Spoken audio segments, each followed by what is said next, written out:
अस्सलामु अलैकुम मोहतरम नादरीन, मैं हूं मोहम्मद मोहसिन और आप देख रहे हैं ब्रीज ऑफ नॉलेज। इमाम बुखारी हज़रत जाबिर रदियल्लाहु ताला अन्हु से रिवायत नकल करते हैं। हज़रत जाबिर बिन अब्दुल्लाह रदियल्लाहु ताला अन्हुमा फरमाते हैं, हुज़ूर नबी करीम अलैहिस्सलातु वस्सलाम ने साहिल समंदर की तरफ एक दस्ता भेजा जिसकी तादाद 300 थी। इसका अमीर हज़रत उबैदा रदियल्लाहु ताला अन्हा को मुकर्रर फरमाया। चुनाचे हम रवाना हुए। हम अभी रास्ते में ही थे कि खजूरों का वो थैला जो हुजूर ने मुजाहिदीन की खुराक के लिए मरहमत फरमाया था ख़त्म हो गया। हज़रत अबू उबैदा ने तमाम मुजाहिदीन को हुक्म दिया कि जिसके पास खाने की कोई चीज़ हो वो यहाँ ले आए। चुनाचे सब ने जो कुछ किसी के पास था लाकर पेश कर दिया। इन खजूरों से वो बर्तन भर गया जो खजूरें ज़ख़ीरा करने के लिए हमारे हमरा था। हज़रत अबू उबैदा हर रोज़ हर मुजाहिद को खजूरों की एक मुट्ठी भर कर देते। इस पर हमें 8 पहर गुजारने पड़ते। चंद रोज़ के बाद जब ये खजूरें भी ख़त्म होने के करीब पहुंच गईं तो आपने खजूरों की एक मुट्ठी देने के बजाय मुजाहिदीन को अब खजूर का एक एक दाना अता करना शुरू कर दिया। वहब बिन किसान कहते हैं कि मैंने हज़रत जाबिर से पूछा कि एक खजूर से तुम्हारा कैसे गुजारा होता था, तुम इस एक दाने को क्या करते थे? हज़रत जाबिर ने कहा, हम इसे चूसते रहते जैसे शीर ख्वार बच्चा माँ का दूध चूसता है। वो दाना खजूर जब ख़त्म हो जाता तो हम इसके बाद पानी पी लेते। इस तरह हमें 8 पहर गुजर जाते और हमें इस एक खजूर की अहमियत का अंदाज़ा इस वक्त हुआ कि जब खजूरें बिल्कुल ख़त्म हो गईं और हमें एक दाना भी ना मिला। जब खजूरें बिल्कुल ख़त्म हो गईं तो फिर अपनी कमानों से दरख्तों के पत्ते झाड़ कर जमा करते, फिर इन्हें पानी में भिगो देते। जब नरम हो जाते तो फिर हम इन्हें खाते।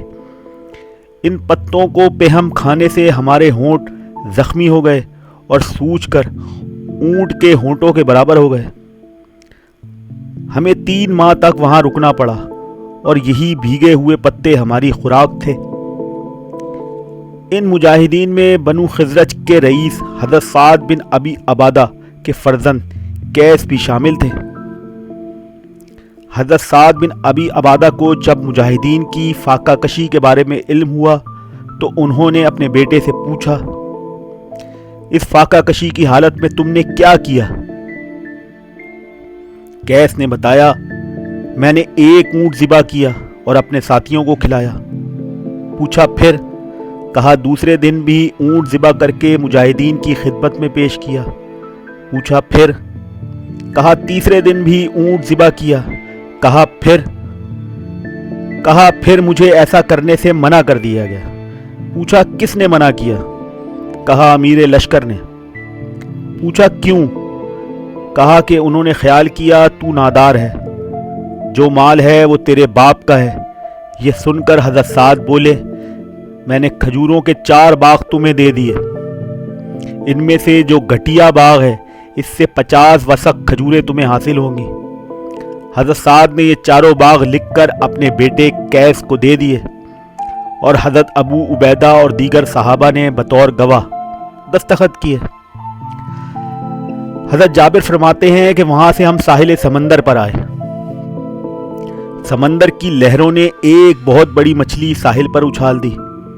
इस मछली को अंबर कहते हैं। ये 60 गज लंबी होती है।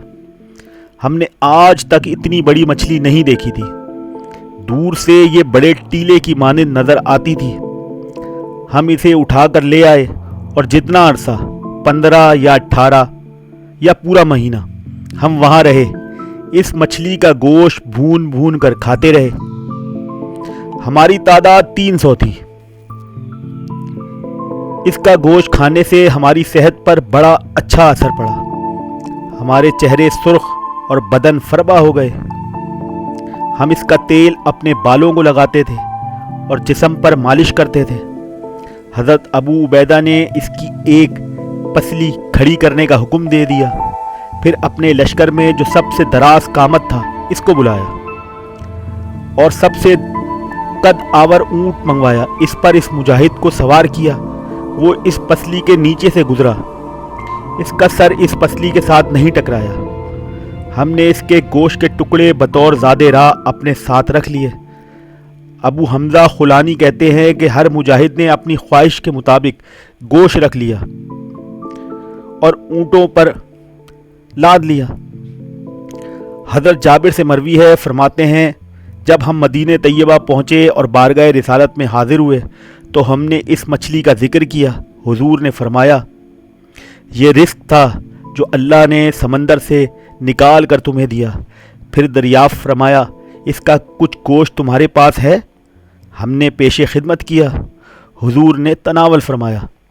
रहमत आलम सल्लल्लाहु अलैहि वसल्लम को जब कैस के इसार व सकाफ़त का वाक़या अर्ज़ किया गया तो फरमाया, सकावत तो इस ख़ानदान के अफराद की फ़ितरत है।